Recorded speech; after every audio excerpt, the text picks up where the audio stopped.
শ্রীমদ্ ভগবদ গীতা যথাযথ ত্রয়োদশ অধ্যায় প্রকৃতি পুরুষ বিবেক যোগ। আজকে আমাদের পাঠ্য বিষয়বস্তু 16 নম্বর শ্লোক। সবাই শ্রীমদ্ ভগবদ গীতার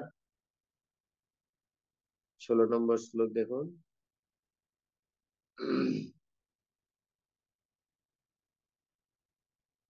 বহিরন্তশ্চ ভূতানাম অচরম চরমেব চ সুখতাদত্তবিজয়ম দুরস্তম চান্তিকে চ তৎ বহিরন্তস্তভূতানাম অচরম চরমেব চ সুখতাদজ্ঞেয়ম দুরস্তম চান্তিকে চ তৎ বহিরন্তস্তভূতানাম অচরম চরমেব চ সুখতাদজ্ঞেয়ম দুরস্তম চান্তিকে চ তৎ। শব্দার্থ প্রপাতিত বহি বাইরে, অন্ত অন্তরে, চ ভূতানাম সমস্ত জীবের, অচরম স্থাবর, চরম জঙ্গম, এব ও চ এবং সূক্ষ্মতা হেতু, তত্তা অভিজ্ঞেয়ম অজানা, দূরস্থম দূরে অবস্থিত, চ অন্তিকে নিকটে, চ এবং তত্তা। শ্রীল প্রভুপাদ অনুবাদ এবং তাৎপর্য। জগৎগুরু শ্রীল প্রভুপাদ কি জয়। সেই পরম তত্ত্ব চরাচর সমস্ত ভূতের অন্তরে ও বাইরে বর্তমান, অত্যন্ত সূক্ষ্মতা হেতু তিনি অভিজ্ঞেয়। যদি তিনি বহুদূরে অবস্থিত, কিন্তু তবু তিনি সকলেরই অত্যন্ত নিকটে। তাৎপর্য: বৈদিক শাস্ত্র থেকে আমরা জানতে পারি যে পরমেশ্বর ভগবান নারায়ণ প্রতিটি জীবের অন্তরে ও বাইরে বিরাজ করছেন। তিনি চিন্ময় ও জড় উভয় জগতেই রয়েছেন। যদিও তিনি অনেক দূরে, তবু তিনি আমাদের অতি নিকটে। এগুলি বৈদিক শাস্ত্রের বর্ণনা।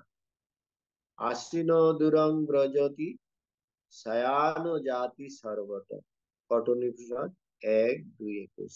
আর যেহেতু তিনি সর্বদাই চিদানন্দময়, তাই আমরা বুঝতে পারি না কিভাবে তিনি তার পূর্ণ ঐশ্বর্য ভোগ করছেন। এই জড় ইন্দ্রিয়গুলির মাধ্যমে আমরা তা দেখতে পাই না বা বুঝতে পারি না। তাই বৈদিক শাস্ত্রে বলা হয়েছে যে আমাদের জড় মন ও ইন্দ্রিয় দিয়ে তাকে উপলব্ধি করা কখনোই সম্ভব নয়। কিন্তু ভক্তি সহকারে কৃষ্ণ ভাবনামৃত অনুশীলন করার ফলে যার মন ও ইন্দ্রিয় নির্মল হয়েছে, তিনি নিরন্তর তাকে দর্শন করতে পারেন। ব্রহ্ম সংহিতাতে সেই সম্বন্ধে বলা হয়েছে, যে ভক্ত প্রেমভক্তিতে ভগবানের সঙ্গে যুক্ত হয়েছেন, তিনি নিরন্তর তাকে দর্শন করতে পারেন। আর ভগবত গীতাতে 11:54 তা প্রতিপন্ন করে বলা হয়েছে, ভক্তি যুগের মাধ্যমেই কেবল তাকে দর্শন করা যায় এবং উপলব্ধি করা যায়। ভক্তা তো অনন্যা। এখানে ছিল প্রভুপাদের প্রাঞ্জল তাৎপর্য সমাপ্ত। তো এই শ্লোকের বিষয়বস্তু হচ্ছে যে পরমেশ্বর ভগবান, এই পরম তত্ত্ব, তিনি সমস্ত ভূতের অন্তরে এবং বাইরে অবস্থিত। ভগবান সমস্ত জীবের অন্তরে আছেন এবং তিনি বাইরেও অবস্থান করছেন, এবং ভগবান তিনি পরমাত্মা রূপে সর্বত্র অন্তর্গত। এভাবে ভগবান অত্যন্ত সূক্ষ্মতা হেতু তিনি অভিজ্ঞেয়। ভগবান অতি সূক্ষ্ম থেকে সূক্ষ্ম, সেই জন্য ভগবানকে আমরা বুঝতে পারি না। অভিজ্ঞ মানে অজানা।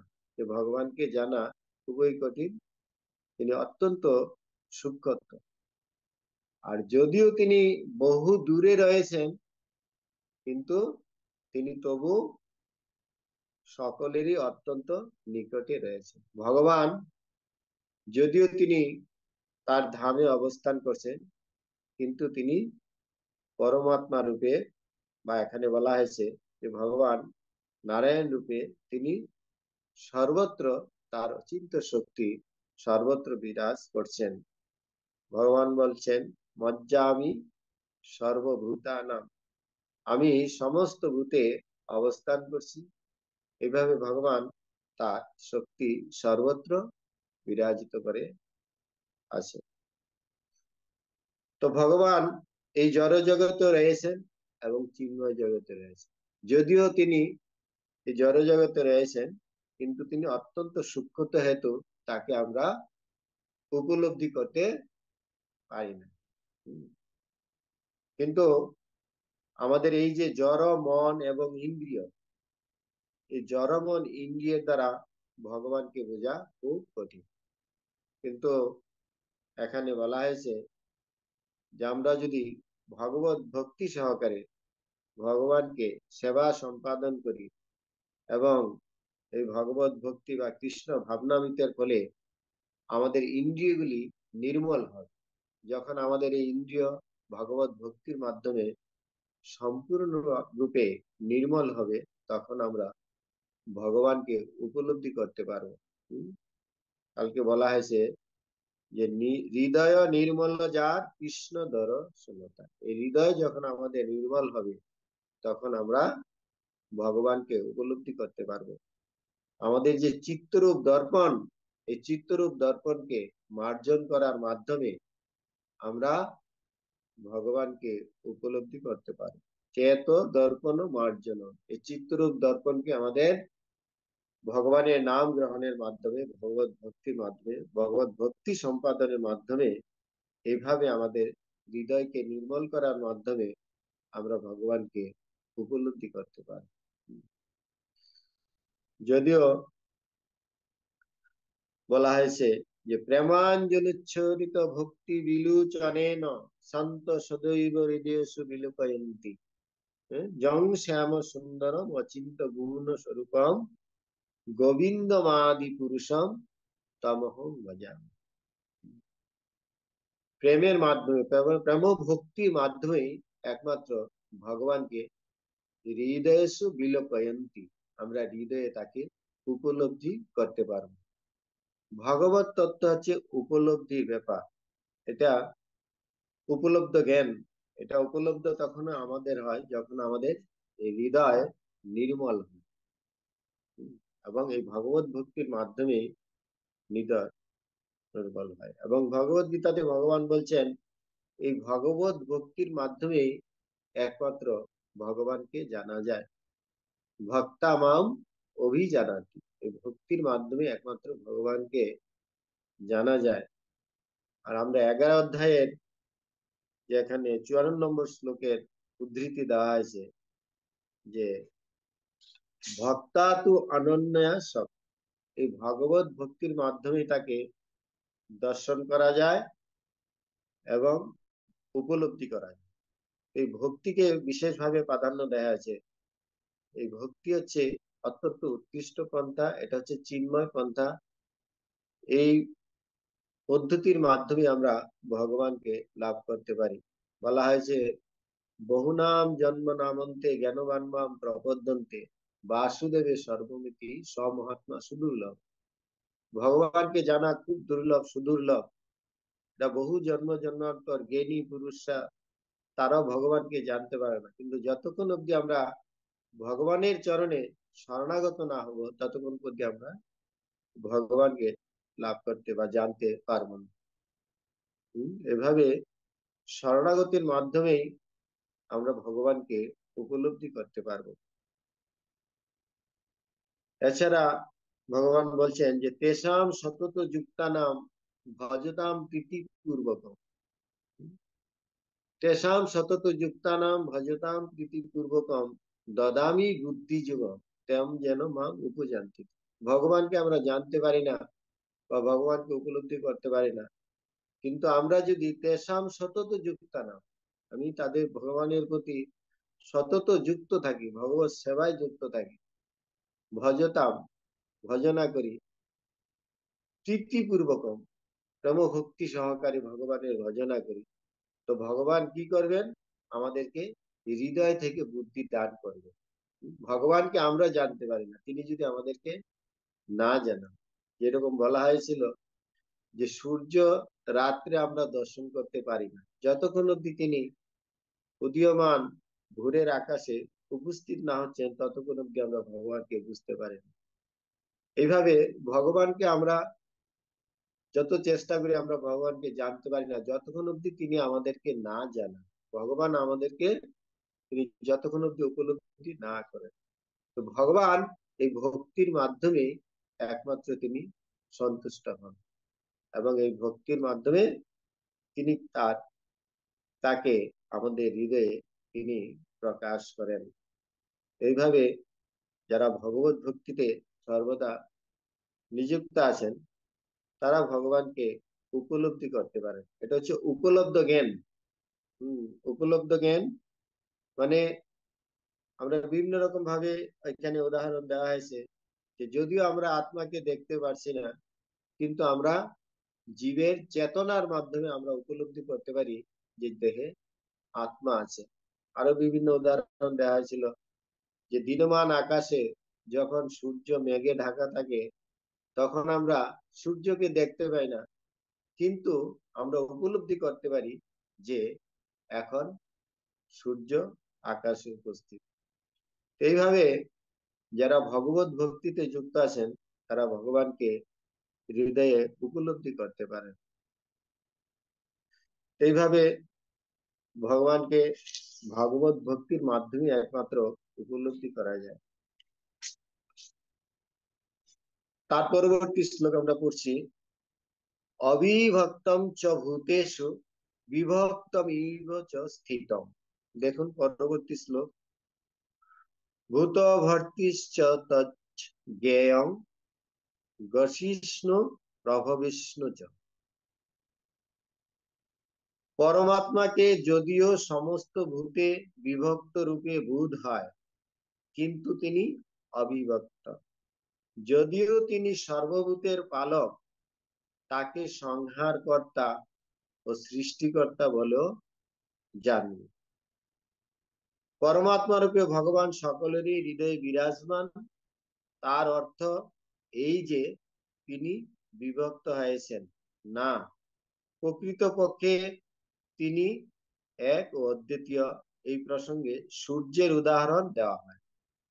মধ্যাহ্নকালীন সূর্য তার কক্ষপথে অবস্থিত থাকে, কিন্তু কেউ যদি 5,000 মাইল পরিধি জুড়ে সকলকে জিজ্ঞাসা করে সূর্য কোথায়, তাহলে সকলেই বলবে যে তার মাথার উপর সূর্য ঝলমল করছে। তো বৈদিক শাস্ত্রে এই উদাহরণটির মাধ্যমে বোঝানো হয়েছে যদিও অবিভক্ত তবু মনে হয় যেন তিনি বিভক্ত, বিভক্তের মতো। তো ভগবান যদিও তিনি একই স্থানে অবস্থিত, কিন্তু তাকে আমরা সর্বত্র উপলব্ধি করতে পারি। এখানে যে সূর্যের উদাহরণ দেওয়া আছে, সূর্য যদিও আকাশে অবস্থিত, আমাদের মাথার উপরে আমরা সূর্য দেখতে পাচ্ছি, কিন্তু আপনি জেনে দেখুন অনেক দূরে, এখানে বলা আছে 5,000 মাইল দূরে আপনি তাদেরকে জিজ্ঞাসা করে বলতে পারেন যে সূর্য এখন কোথায়, তারা বলবে যে সূর্য আমার মাথার উপরে আছে। এভাবে একই সূর্য যদি আকাশে উদীয়মান, কিন্তু সর্বত্র এভাবে তাকে তার শক্তি অচিন্ত শক্তির মাধ্যমে তিনি বিস্তার করে থাকেন। এভাবে একটি উদাহরণের মাধ্যমে তা বলা হয়েছে। বৈদিক শাস্ত্রে এমনও বলা হয়েছে যে এক বিষ্ণু তার অচিন্ত শক্তির প্রভাবে সর্বত্রই বিচার বিরাজমান। ঠিক যেমন সূর্য অনেক জায়গায় অনেকের কাছে প্রতিভাত হয়, আর পরমেশ্বর ভগবান যদিও সমস্ত জীবের পালন কর্তা প্রলয়কালে তিনি সবকিছু গ্রাস করেন। এই সৃষ্টি, স্থিতি এবং প্রলয় সমস্ত কিছু ভগবানের নিয়ন্ত্রণেই সম্পাদিত হয়। তিনি কখন এই জগৎ প্রকাশিত করেন এবং তিনি পালন করেন এবং তিনি তার সংহার কার্য তিনি করেন। সেই কথা একাদশ অধ্যায়ে প্রতিপন্ন করা হয়েছে, যখন ভগবান বলেছেন কুরুক্ষেত্রের যুদ্ধে সমবেত সমস্ত যোদ্ধাদের গ্রাস করার জন্য তিনি এসেছেন। এইভাবে তিনি আরো বলেছেন যে কাল রূপে তিনি গ্রাস করেন, তিনি সংহার কর্তা, সকলকে তিনি বিনাশ করেন। সৃষ্টির সময় তিনি সবকিছু তাদের আদি অবস্থা থেকে বিকাশ করেন এবং বিনাশের সময় তিনি তাদের গ্রাস করেন। তো বৈদিক শাস্ত্রে সেই সত্যকে প্রতিপন্ন করে বলা হয়েছে তিনি সমস্ত জীবের উৎস এবং আশ্রয়।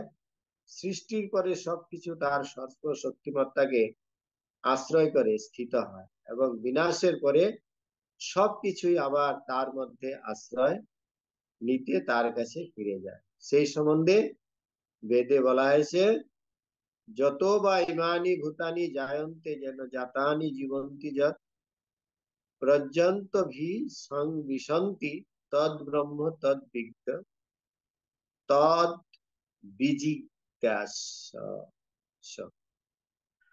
এইভাবে ভগবানকে উপলব্ধি করা যদিও তিনি অভিজ্ঞ বা জানা কঠিন, কিন্তু আমরা ভগবানকে জানতে পারি বিভিন্ন উদাহরণের মাধ্যমে। ভগবান এখানে প্রভুপাদ আমাদেরকে বুঝিয়েছেন যে ভগবানকে আমরা বিভিন্ন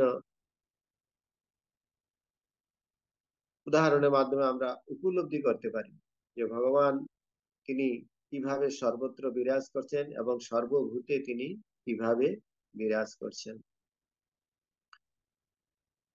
এবং ভগবানকে আশ্রয় করে সমস্ত কিছু অবস্থান করছেন। তিনি এই জগৎ ব্রহ্মার মাধ্যমে সৃষ্টি করাচ্ছেন, তিনি এই জগৎ শিবের মাধ্যমে সংহার করাচ্ছেন, আবার তিনি এই জগৎকে পালন করছেন। এইভাবে প্রকৃতপক্ষে তিনি এই সৃষ্টি স্থিতি প্রলয় তিনি সমস্ত কিছু কার্য সম্পাদন করছেন। এই জগৎ সৃষ্টি করার ভগবানের কি উদ্দেশ্য? ভগবান এই জগৎকে কেন সৃষ্টি করেন? আসলে এই জীবকে তিনি বারবার সুযোগ প্রদান করেন যে জীব যাতে সে ভগবত শরণাগত হয়ে ভগবানের সান্নিধ্যে এসে সে তার ভগবত ভক্তি সম্পাদনের মাধ্যমে সে ভগবত ধাম পুনরায় প্রাপ্ত হতে পারে। এটা একটা ভগবানের সুযোগ প্রদান করছেন যে ভগবান এই জগৎ বারবার সৃষ্টি করছেন কেন?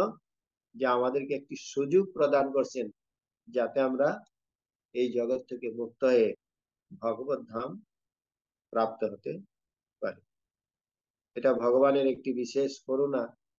যদি এই জগৎ সৃষ্টি স্থিতি প্রলয় সাধিত হয়, কিন্তু এটা ভগবান আমাদের জন্য তিনি এই কার্য সম্পাদন করেন।